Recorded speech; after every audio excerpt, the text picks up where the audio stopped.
اسحاق پهلوان شکوری طالب حاضر یک نفر یک رفتمان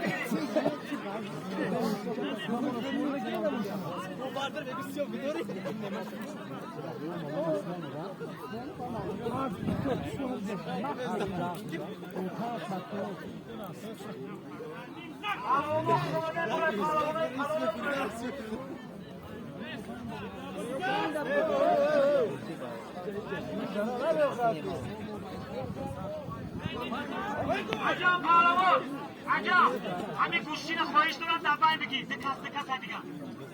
فقط دو پارتو با رفتم همین بین بگیره همه توقع کنه